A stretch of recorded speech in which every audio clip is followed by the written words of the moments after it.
ಸುಡುಮದ್ದು ತಯಾರಿಕಾ ಘಟಕದಲ್ಲಿ ಸ್ಫೋಟವಾದ ಪರಿಣಾಮ ಇಬ್ಬರು ಮಹಿಳೆಯರಿಗೆ ಗಾಯಗಳಾಗಿರುವ ಘಟನೆ ಕಾರ್ಕಳದಲ್ಲಿ ನಡೆದಿದೆ.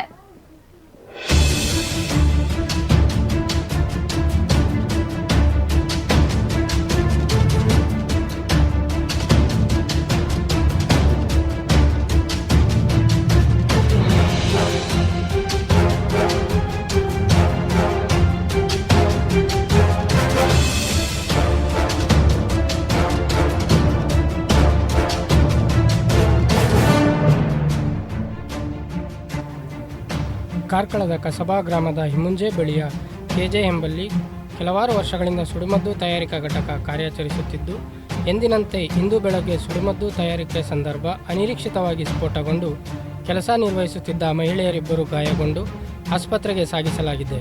ಸುಡುಮದ್ದು ತಯಾರಿಕಾ ಘಟಕದಲ್ಲಿ 3 ಬೇರೆ ಬೇರೆ ಕಟ್ಟಡಗಳಿದ್ದು, ಒಂದು ಕಟ್ಟಡ ಸ್ಫೋಟಕ್ಕೆ ತುತ್ತಾಗಿದ್ದು, ಸ್ಫೋಟದ ಸಂದರ್ಭ ಒಳಗೆ ಕೆಲಸ ನಿರ್ವಹಿಸುತ್ತಿದ್ದ ಮಹಿಳೆಯರು ಗಾಯಗೊಂಡಿದ್ದಾರೆ. ಕಟ್ಟಡದ ಮೇಲ್ಛಾವಣಿ ಹೊತ್ತಿ ಉರಿದಿದ್ದು, ಕಟ್ಟಡ ಸಂಪೂರ್ಣ ಹಾನಿಯಾಗಿದೆ.